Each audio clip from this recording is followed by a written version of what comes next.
So what Tara mentioned earlier is that we just asked some very simple questions about communities and schools at the school board meeting. It was very simple. I just read the contract. And then you ask questions about that. And what's really important to see in all of this and what I discovered is that communities and schools being a third-party vendor means that they don't have to follow the same education laws. It means that parents are not able to have the same grievance process. Because it's a third-party vendor, they're not employees of their district. They're not W-2 employees. They're not bound by what the district does. That also means that they don't have to get anyone's approval on who they invite to come in and speak to the children or how they counsel the children. And so that's what's so dangerous about communities and schools, and Laura is right, is that, and I knew this all along, and little by little I tried to find all the evidence, of course, is that because they're funded by ESSA, the Every Student Succeeds Act, which is federal money, they are well funded by our government, federally, through the state, and private donations. And all of their private donors are, of course, linked to globalist society. And so what's really interesting is that with some simple questions, we were able to get everyone so scared. Now, if they felt scared, that's not our fault. We don't have any control of how they're going to react. We just asked simple questions. Have you told parents that they will not be able to ask for their children, or that if they ask for their children's records, that CIS does not have to hand them over? And knowing, and a lot of what Laura was talking about with the trans, what's happening with the trans movement or with sexual orientation, many of the schools are counseling the children in hiding. What they're saying is that these children are identifying as another gender, and a lot of it is because the counselors are feeding them this information. And they don't have to, a counselor does not have to give over that client's file, that student's file, over to their parent if they don't want to. But they do if they're an employee of the district.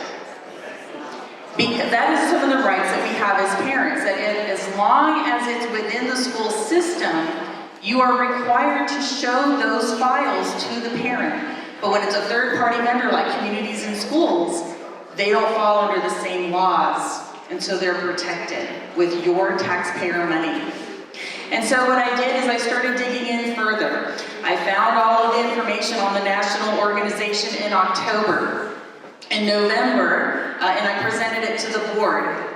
Very upset about the whole thing. CIS said that it was misinformation, but it was straight from their website. Like Laura said, I used their words. Then in November, they had their DEI summit, and I accessed their website and found all of the DEI resources and trainings, which Tara showed some of that on her slideshow. They say it themselves what they're doing.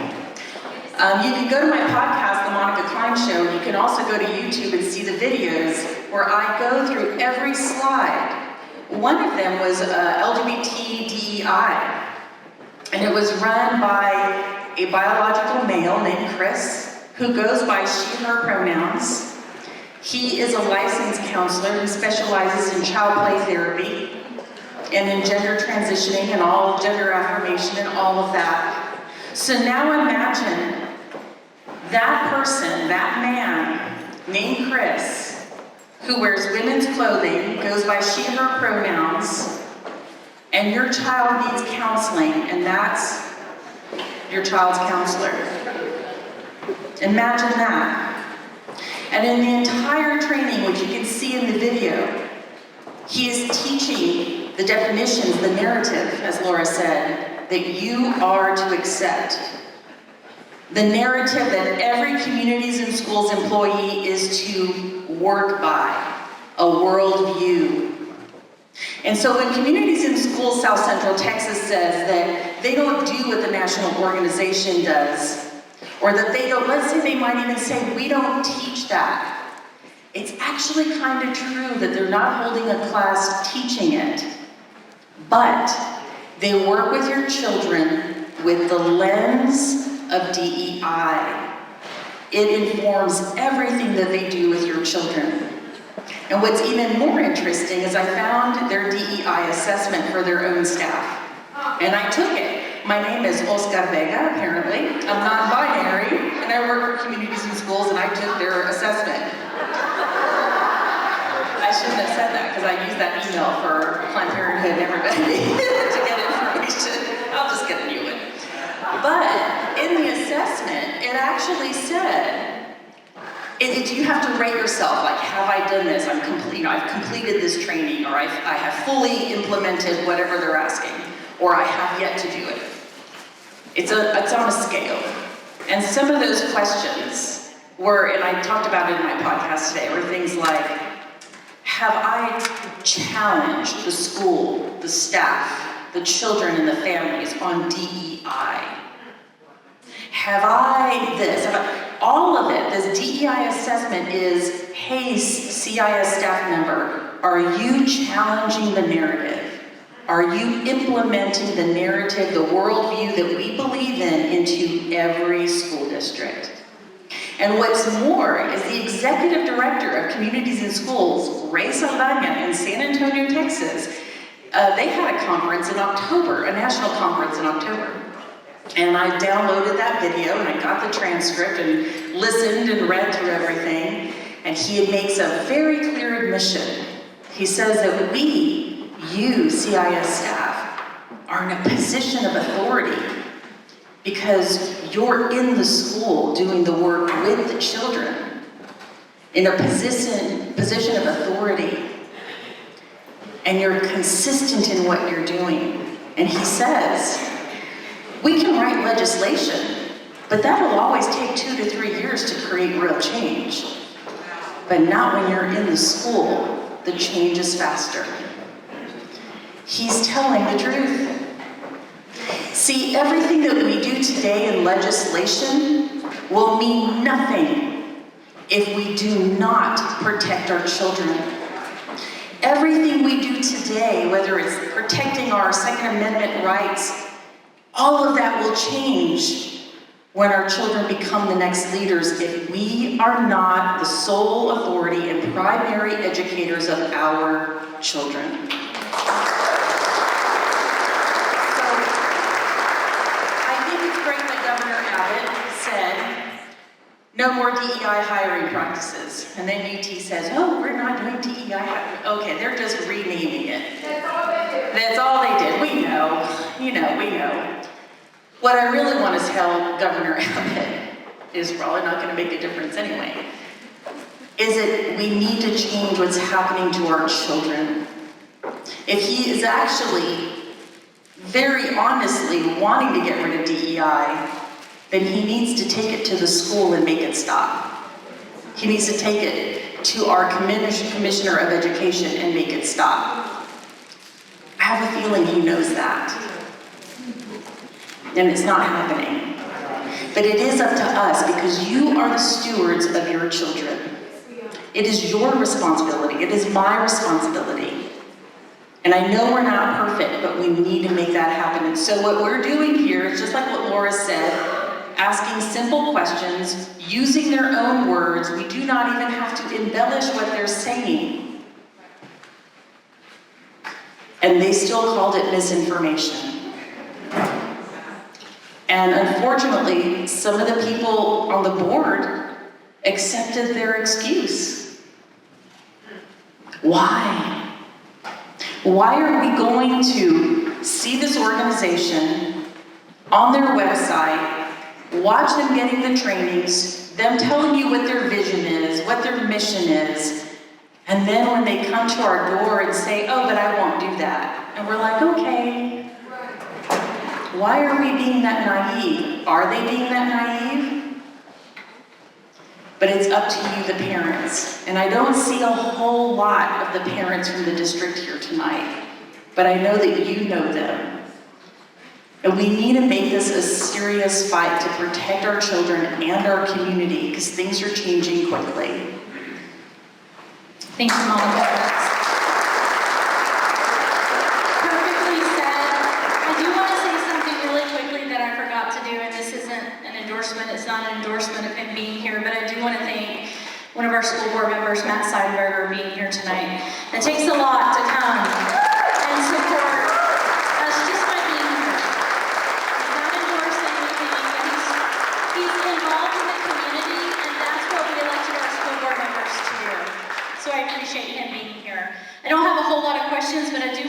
Catalina, maybe a quick minute or two response, and then we'll go to Miss Lara Logan about that. Is that okay? About anything that Miss Monica said, is there anything that you have any questions, remarks to? But I did also have a question that, and I think you kind of answered it, was how do we get parents involved?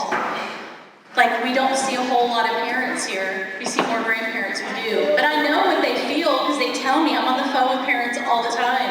How do we get them involved? Just a minute or two, please, Catalina. So as soon as they gonna hear about and see what is going on with their children, they're gonna realize their children are in danger. And if you don't want to all this insanity happening to your children, you have to act. You have to get involved. I always say, if you are not part of the solution, you are part of the problem. It's very simple. I think it takes a lot of patience, but you have to talk with your children. And as I told you before, it's important to know the ideology of your children. It's like an assessment of what they are right now mentally. What do you think? And you grandmas can just go to their homes and talk about the subject like you don't know anything. What is that? And play the dumb. But you have to know what they are thinking. And moms, sometimes they don't come to these meetings, I don't know, because they don't see action, they don't see real results. But we are, and see that, they scare them. And they are going to talk about this meeting tomorrow. And we have to do more and more, spread the word, because they're going to lose it. Yes, thank you. Ms. Lara Logan, So, if you step back and you look at the strategy, it's to get between the child and the parent, right? So they put the counselor, they put the school, they put even CPS. They'll put anything between you and your child. So the strategy that I try to implement just at home is that there can be nothing between me and my child. Right? We have a rule that as long as you tell me, as long as I hear it from you, you'll never be in trouble. And you have to keep your word when it comes to that. But when you allow anything to come between you and your child, or you and your grandchildren, you are allowing them to enter that space. It's just like when, we thought as a society that we could distance ourselves from God, and that we never worried about what would fill that space, right? And now look at what's filled that space, right? So now you start to pay the price for that. And what I would say is the other thing that you can do is petitions are a very effective way of building a community. If you read at the back of Citizen's Guide to Fifth Generation Warfare, is a community of people where you can log on and you can see whatever the issue is that you're concerned about. You can see other people and how they're fighting that around the country. Because this is the same fight in every community all over America. There are people fighting this. And let's not be naive about this, right? I mean, a lot of Democrats that don't want their kids identifying as transgender either. But one of the big things is speak up. Matt coming here tonight, he's gonna be attacked for that. He's gonna be criticized. He's gonna not be invited to certain places. There's a price. And we live in this world where we want to believe there's no price for anything anymore. But there's a price for everything. My mother raised me, she always used to say, there's always someone waiting to mug you. And it's true.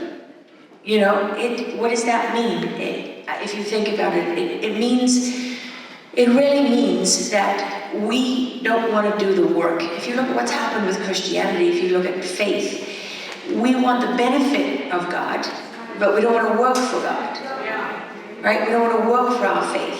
We've moved away from a works-based faith to an emotional faith. And emotion is used as a tool in information warfare to overpower reason. and to overpower everything else. That's why you never, ever, ever hear an argument about gun control when there isn't a massacre, when there isn't a shooting, right? Because the emotion of the moment will overpower the rational arguments about the Second Amendment. If you try to fight the Second Amendment on rational grounds, you cannot win even an inch of ground. You cannot, because the principle is absolute. And that principle is not just about going hunting. That principle is about a well-organized and well-armed militia of the people. It's about making sure that the government isn't the only entity in the country with the power that weapons bring, right? We know that. Look in Australia. What power do the people have to fight back when they imprison them in their homes, right?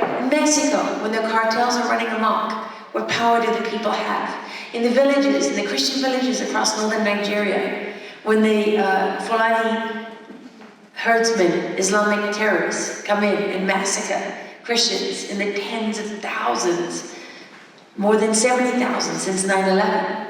What can those people do? They have no weapons. They can't defend themselves, they can't fight back. So when you fight on rational grounds, you lose. So I have a document written in 2012 which literally says this. It's the blueprint for fighting gun control. It tells people exactly what to say, tells them which arguments to stay away from, tells them which arguments to use, always use emotion, emotion drives action, emotion motivates people, and so on and so on and so on. But if you go back in time, what did the great writers, what did Shakespeare, Wordsworth, what did they write about? They wrote about the fact that if you allow emotion to overpower everything else, what you're left with is just soap operas, right? People magazine, trash. You're left with trash. Because that's not, what is depth? Depth and substance really comes from combining emotion with reason and intellect and everything else. It's trying to bring substance to that, and they don't ever want you to do that. You will hear over and over again, if we have an argument about this on the substance, on the merits of the argument, we're going to lose. And you know what you're talking about with third-party vendors. Third-party vendors are a very powerful weapon in information warfare because you have plausible deniability. That's what they are giving them. They're giving them legal cover. Because you legally have a right as a parent to your child's records if they're an employee of the school district. You no longer have that right when they go to a third-party vendor. You could apply that to everything under the sun. They've done it in all respects. And if you look at Russian collusion and all these false narratives, who did they use? They used foreigners like Christopher Steele. Right? Because Christopher Steele could be subpoenaed, but he doesn't have to show up. Right? One step removed. You see the same strategy repeating itself over and over and over again. And so learning to recognize these patterns empower you. But most importantly, when my son came home that day, he stuffed a whole bunch of Cheetos in his mouth and made himself vomit in class, so that he could be brought home to tell us all about Karl Marx. Okay? My son with dysgraphia, who hates writing anything, gosh, you're gonna post this stuff, he's gonna kill me. So, and he said, Mom, and you know, when he wrote down all those things, he told me about the pictures. Some of the answers to this multiple choice was BLM. It didn't have anything to do with the question. But BLM was in there. This was right around the time of the George Floyd stuff. And then there was a picture of a mixed race couple. And the question has nothing to do with mixed race couples. I mean, you know, which no one in our family, I mean, all people are respected in our family. And our two rules are kindness and respect. So it doesn't bother me, but it has no place in that test.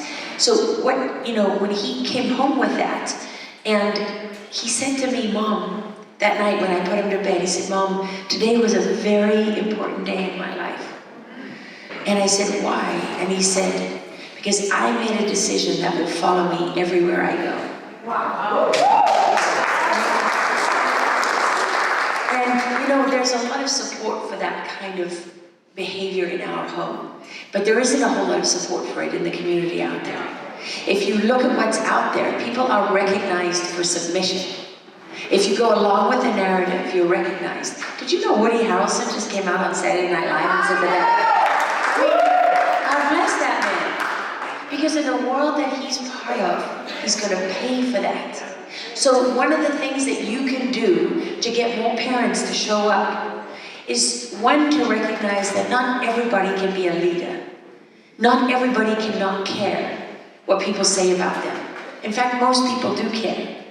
So what you can do is, that's the price you're asking people to pay, right? So what can you do to minimize that price? What can you do to exploit the natural human condition? That the less people have to pay for something, the more willing they are to do it. That's what they've done. That's exactly the naturally existing human condition that they've exploited. More people are cowards than heroes. So how can I exploit that? Those are the strategies that they've implemented on a national scale. And the one thing I will tell you that we didn't talk about is the role of technology in all of this. Because what technology has done is given the Marxists of today a global voice, right? If Lenin and Stalin had been able to reach 2.5 billion people on the planet in one time, imagine what they could have done. Today, that's just Facebook. Just Facebook. This is why you're having the same conversations wherever you go all over the world. So if you listen, there's a man you need to look up and know his name if you don't know him. It's Yuval Noah Harari. Okay, Yuval Noah Harari, Y-U-V-A-L, and then Noah, and then Harari, H-A-R-A-R-I. Yuval Noah Harari says that COVID ushered in the digital age.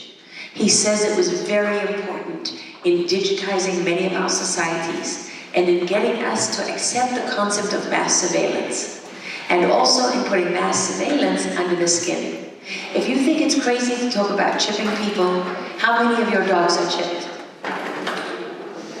If you got a dog, it's chipped. Just be honest, right? Ask a veterinarian how hard it was to chip that dog. It was a liquid, and it was a tiny syringe. The dog, if they were a big dog, they didn't even feel it. Why would you think that that technology doesn't exist for humans? I mean, it would just be stupid to believe that, right? And then to be told, but they're only going to use that power for good. Don't worry about it. Only for good. We know how that goes. We've seen that movie 1,000 times throughout history. And if you want to know where we're really headed in this war against humanity, Yuval Noah Harari says it. Today we have the ability to hack human DNA. This whole transgender movement is about distancing, confusing kids, yes, but also about distancing all of us from our human bodies as we were created. That's why they're getting rid of, in the Air Force, unmanned aerial vehicles is on the chopping board.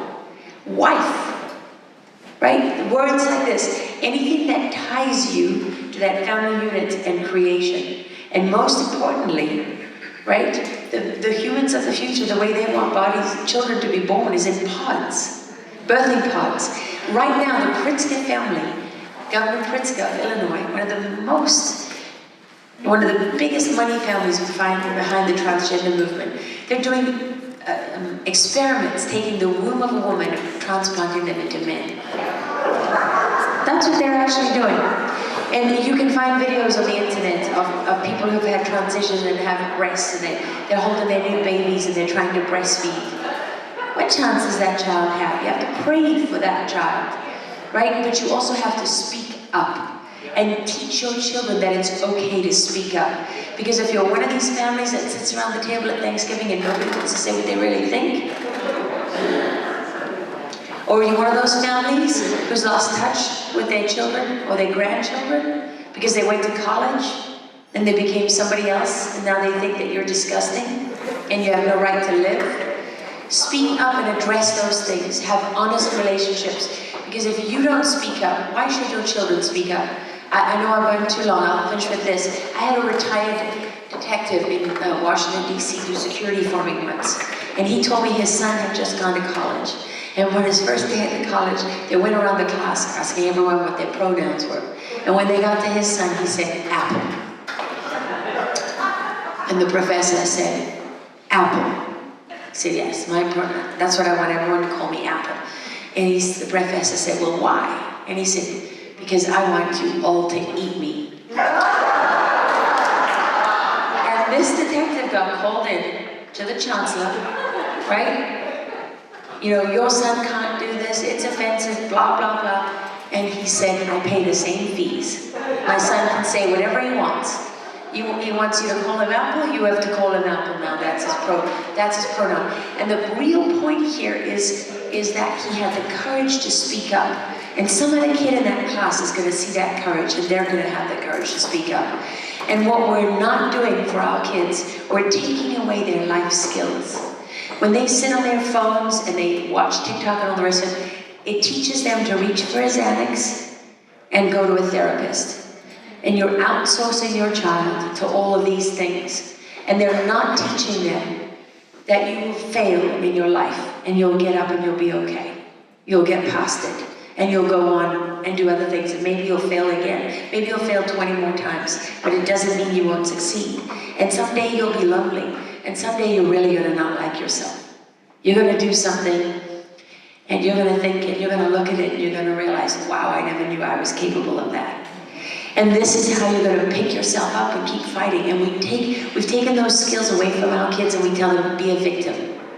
Somebody attacks you at school, don't fight back. You know? Run and tell the teacher, be a snitch and be a victim. And then reach for a pill and go to a therapist. And we don't know what those therapists say to them because they're not even there half the time. But what they tell them is that you have a problem that can never be fixed. You're white, you can never change the color of your skin. This is a tactic of information warfare, is to give you a problem that can never ever be fixed. They tell our kids, create a safe space around you. Don't allow anyone in it that makes you feel bad. You know what I tell my kids? I say, I'm sorry, there's some days I'm gonna screw you up for life.